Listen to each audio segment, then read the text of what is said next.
A millionaire pretended to be poor to test his family, but what his wife did broke his heart. Don't forget that you can always write your life story in the comments, and maybe I'll create a video about it. Robert Hale is a successful American businessman, owner of several companies and luxury real estate. On the surface, his life is a dream come true. Wealth, family, influence. But behind the facade, there is disappointment. His wife and daughter have become strangers, and Robert feels like he is just a source of money, not part of the family. He decides to take a risky step, to stage a complete bankruptcy and take his family to live on an abandoned farm to find out who is with him for love and who is with him for a bank account. But no one is ready for the secrets and betrayals that this test will reveal. A car with security and delivery arrived every week at the house on a hill in the suburbs of San Diego. The white villa with panoramic windows, a swimming pool, and perfectly trimmed lawns looked like a set for a movie. Everything looked perfect. The facade, the cars in the garage, the well-groomed faces of the inhabitants. But Robert Hale knew there was nothing left behind this glossy picture long ago. He sat on the terrace with an espresso and looked out over the garden, where Simone's wife was taking photos of herself in front of roses. The photos would end up on Instagram with captions like, "Enjoying the moment," even though they hadn't had a real moment in years. Simone was beautiful, well-groomed, and bored to death. All her conversations revolved around brands, treatments, new vacation spots, and parties.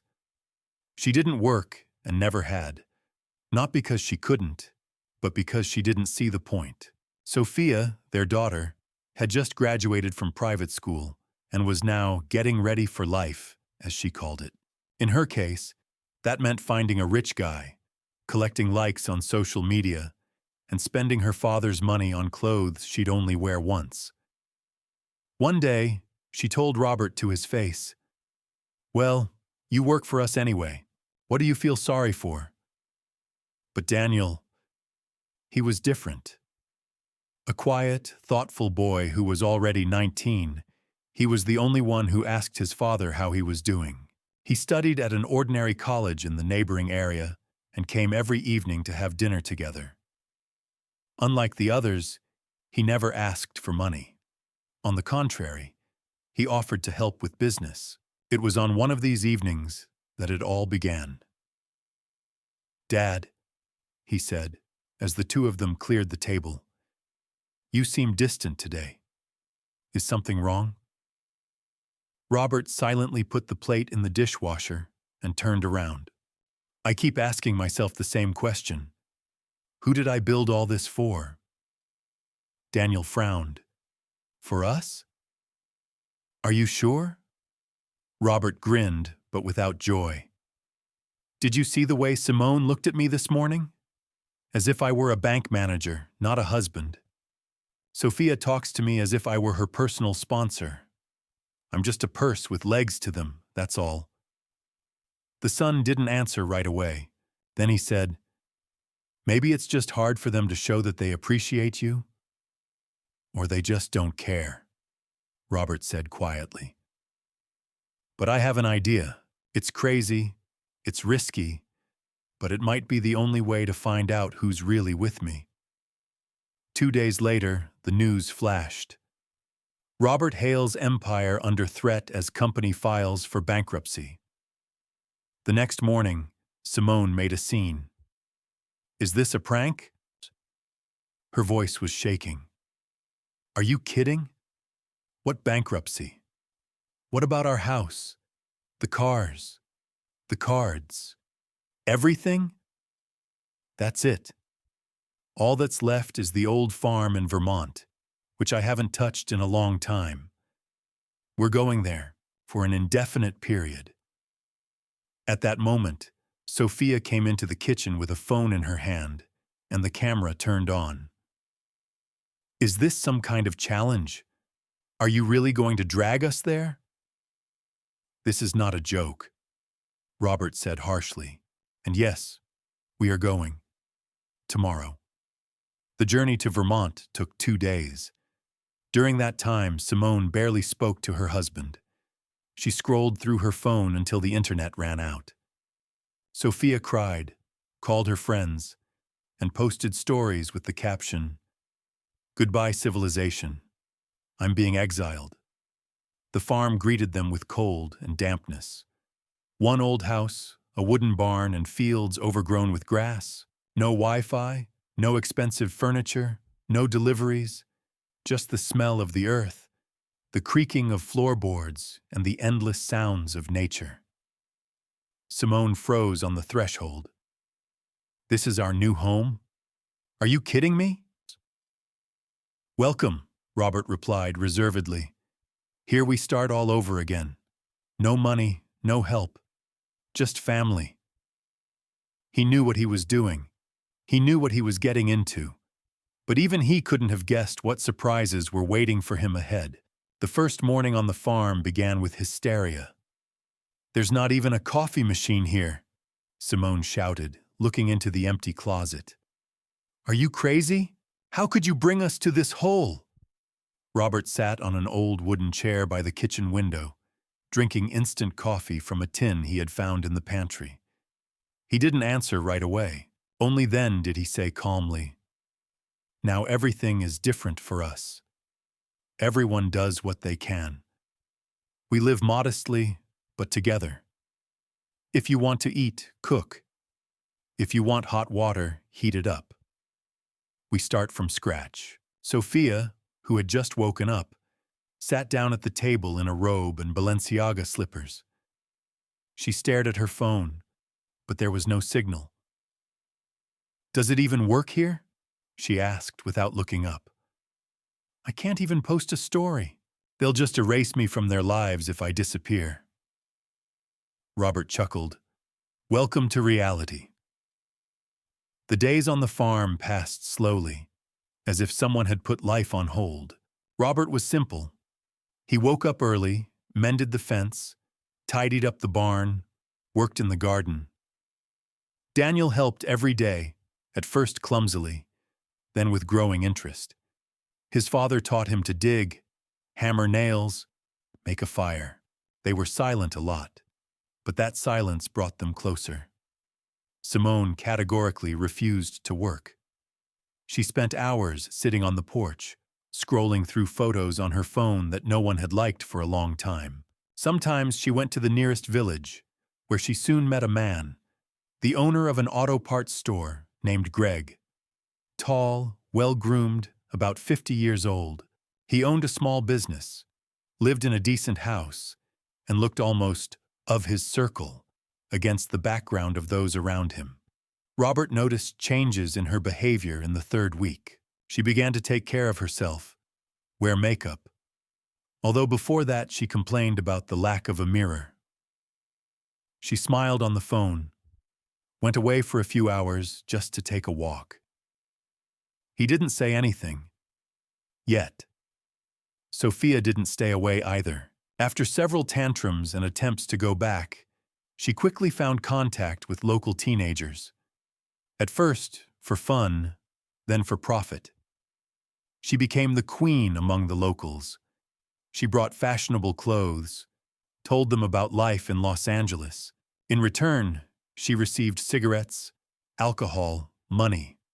Robert heard her say on the phone one day, "Yes, I'm still here, but you know, we can arrange some schemes. Dad has completely gone off the rails, but I'll find a way to get out of this." He heard it through the open bedroom door. His heart sank, but he said nothing again. He waited. He watched. One evening, Daniel walked into the barn and saw his father sitting on a wooden beam with a bottle of water in his hand. "Are you feeling unwell?" he asked. "I'm just tired," Robert answered quietly. "Sometimes I feel like I've ruined everything. But you know what's worse?" "What?"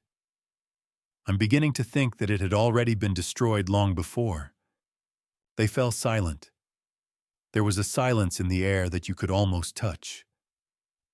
"I'm here for you, Dad," Daniel said. no matter what. In the fourth week, Robert spotted Simone getting out of Greg's car. He walked her to the front steps, took her hand, and she let him. It was more than just a thank you for the ride. Robert stood in the shadow of the barn, his breathing harsh. He was not a jealous man. But this was the moment of truth. When she entered the house, he again pretended not to notice. Inside, everything was seething. But he waited. He had to be sure. A day later, Simone said, "I decided I'd stay in the country for a couple of days. Greg has a room. He suggested I take a break from—" She waved her hand towards the farm. "All this." Robert nodded. "Do as you wish." That night he sat with his son by the fire and said, "Everything will become clear soon. Very soon." Daniel didn't ask. He knew his father was putting the picture together, piece by piece. And when it was complete, something would happen that would change everything. With each passing day, the farm became more and more like a home, but only for two. For Robert and Daniel. Simone rarely showed up anymore, and when she did, it was for a short time. She became part of someone else's life, not the one they were now building with their own hands. One day Robert found her in the house, packing her things. "I can't be here anymore," she said, not looking at him. "I'm a city person, and you've dragged us into the mud. This isn't my thing." "I noticed," he answered calmly. She froze at the sound of his voice. Robert didn't raise his voice, didn't accuse, and that was what scared her the most. "Greg offered me to stay with him temporarily. He cares. And you?" She waved her hand. "You closed yourself off in this game of yours." He came closer. "This is not a game, Simone. This is a test. Life is without decorations. The way it is. And you just told me everything about yourself." Simone turned away, silently picked up her bag and left. She never appeared on the farm again. Sophia, on the contrary, stayed. But not because she wanted to be with her father or brother. She had her own reason. At the local diner, where she went under the pretext of catch Wi-Fi, she quickly found herself a company. Older guys dreaming of getting out of the village. One of them, named Cody, became her guide to the new world. "I have a plan," she told him one evening. "Daddy is weak now. He's losing everything. If I can get access to his old accounts, his documents, I can sell some things. Some expensive things." Cody chuckled. "You're clever. What makes you think he trusts you?" "He doesn't trust me, but he's tired, and I can pretend."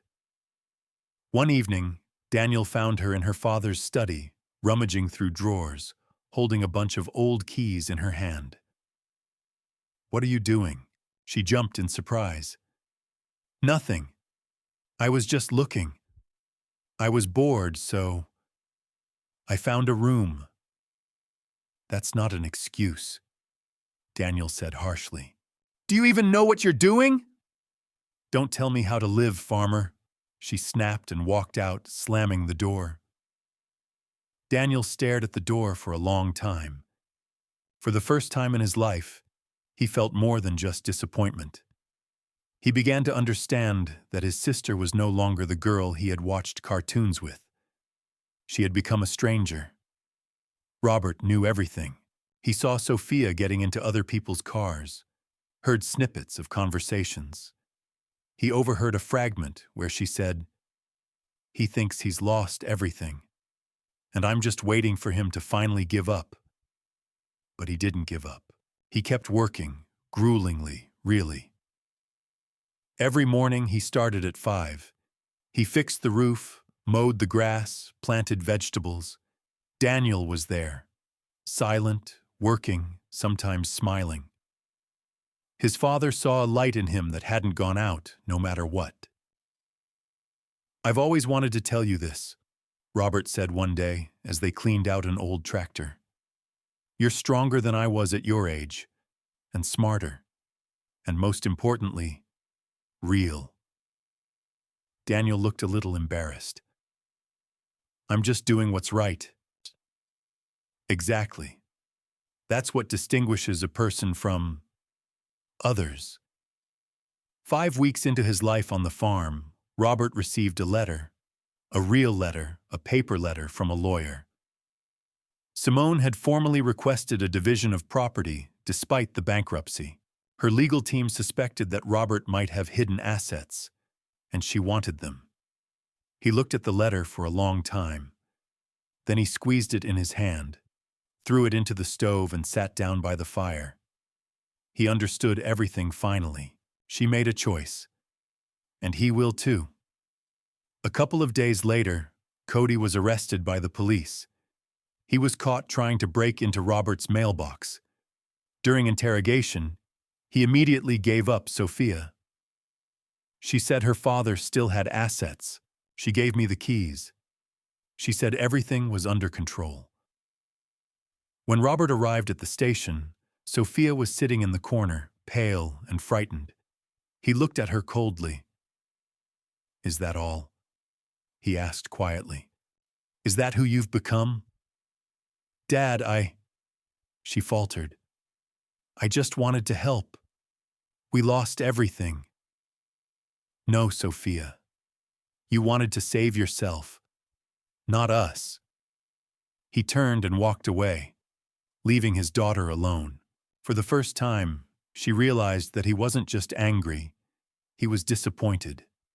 Deeply, irrevocably. That evening, Robert said to Daniel, "We're leaving. Just you and me." "Where?" "In the present. I'm not going to live among lies anymore. I understand everything." Daniel nodded. He was ready. The farm was deserted. Simone had finally moved in with Greg. Sophia had withdrawn into herself after her interrogation at the station, spending most of her time in her room, ignoring both her father and brother. Only Robert and Daniel continued to live according to their already established rhythm. Work, food, silence, and sometimes conversations around the fire. One evening, Robert said, "Tomorrow I'll go to town. There's one thing to do. You'll be in charge." "Is everything okay?" Daniel asked. "For now, yes. But soon everything will change." In the city, Robert met with his old friend and lawyer, Gerald. He was aware of the whole bankruptcy plan. In fact, Robert's business not only did not go bankrupt, but on the contrary, he transferred all assets to a trust fund and appointed managers to completely distance himself from management. All this time, he watched his family in conditions when they had nothing but the bare necessities. Gerald kept him informed about the legal side of things, but did not interfere. "Do you want me to file for divorce officially?" he suggested, laying out the folders on the table. "After Simone tried to get into your finances, you have every reason to." "Give it to me," Robert said calmly. "And Sophia? Nothing yet. She can still change her life, but I'm no longer going to be the guarantor of her irresponsibility." "And you yourself? Are you ready to end all this?" Robert nodded. "Yes, I found someone who is really close." Returning to the farm, he found Daniel in the garden. The boy himself watered the beds, then got ready to fix the creaking gate. Without asking, without reminders. "You did it," Robert said, coming closer. "I'm proud of you." We agreed. We stick together. Robert looked at him for a long time. Then he motioned for him to come over. "Let's go. I want to show you something." They got into a pickup truck and drove off. Not to a village, not to a city, but along an old country road. 20 minutes later, they drove up to a gate, behind which stood a large house. Modern, stylish, with panoramic windows. The area was well kept. There was a swimming pool nearby, and a swing on the veranda. "Whose house is this?" Daniel asked in surprise. "Now it's ours," Robert answered. The son did not understand. You lost everything. Robert chuckled. "I didn't lose anything. I just wanted to know which of you was really there for me. My money was in safe hands all this time. The company is alive. The assets are protected. But I needed to know the truth." He paused for a second, then continued. "Mom chose another man when she realized that there was nothing to take from me. Sophia tried to steal, she lied. And you stayed. Not because you wanted something, but because you are a man, my son, a real one." Daniel was silent. He looked at the house. Then he looked at his father. "So what now?" "Now we will start all over again. Just you and me. No falsehood, no performances. We will build what is real. Are you with me?" "Of course," he answered quietly. That same evening, Robert returned to the farm to collect his personal belongings. Sophia was sitting on the porch with the phone. When she saw her father, she stood up. "Have you been to the city?" Did something happen?" "No. Everything has already happened." He stopped for a second and looked at her. "I'm leaving. For good." "One?" "No. With my brother." Sophia turned pale. "And me?" "You have already made your choice." "Dad, I thought you really had lost everything. I was afraid we would be left on the street. I didn't know what to do. You decided to act the way you know how. Manipulate, seek benefits, look for rich acquaintances, everything you learned from your mother. I don't blame you, but I'm no longer ready to be part of this game." He turned around and walked towards the car. "You still have a chance to change everything. But without me." The next day, the farm was completely empty. Robert and Daniel moved into a new house. It had everything: comfort, opportunities, peace, but most importantly, it had honesty. From that moment on, they started everything for real. Robert took up the business again, but now he spent more time with his son. They chose furniture together, cooked, planned a trip. Their life became quieter, calmer, and 100 times more valuable than all that glossy illusion in which they had lived before. 3 weeks passed. The new house was quiet, homely. Robert worked on new projects in the mornings. Daniel settled into the local college, sometimes studying with architects. His father had connected him to the real business, not as a privileged heir, but as a partner. One morning, Robert received notice. Simone had applied for a share of the business, citing marital rights. He had been expecting it, knew that sooner or later she would try to take advantage of the situation again. But now he was ready. He hired a lawyer, and as a final step, he arranged a personal meeting with Simone and Sophia in the building of the former law firm he owned before the bankruptcy. A spacious office, the same one where his office used to be, with a view of the ocean. Simone arrived first, without a trace of embarrassment. Dressed to the nines, with a new bag, smiling, looking down at them, as if they still lived in San Diego. "Robert," she began, "I'm glad you've finally come back to reality. I understand that everyone has difficult times, but we need to discuss the property." "We've already discussed everything," he answered calmly. "You got everything you chose." She frowned. "I'm talking about my share. I was your wife for 20 years. And then you chose someone else's bed and someone else's life when the money disappeared. Remember, Simone? I didn't say anything then. I was watching, drawing conclusions. At that moment, Sophia walked in jeans and a simple sweater, for the first time without brands and makeup. She looked tired and lost. "Hello," she muttered. Robert nodded. "Sit down, both of you. I'll tell you what really happened." He briefly, without emotion, described how he transferred the assets into a trust, how he arranged the bankruptcy, how he watched each of them. He told about the attempted theft, about Simone's visits to Greg, about Daniel, who stayed and worked nearby. "I created conditions where you had no money, where you couldn't pretend, and you both showed me everything I needed to see." Sophia was silent, looking at the table. Simone looked shocked. Was this a test? It was true, and everything that happened before that was a show. He pulled out documents from the folder. "Here are the papers.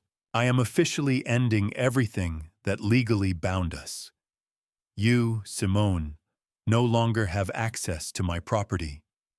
You, Sophia, only have what you earn yourself. I am leaving you the farm. This is your reality now. If you want to sell it, sell it. If you want to live, live it. But you will not receive anything more at the expense of my life." "Are you leaving us?" Sophia asked bitterly. "I'm leaving you. Do you understand the difference?" He stood up. "I tried to be a part of your life, but you only wanted money. I am not a bank anymore. I am a father, and I remain one for only one person." In the evening, at home, he sat with Daniel on the terrace.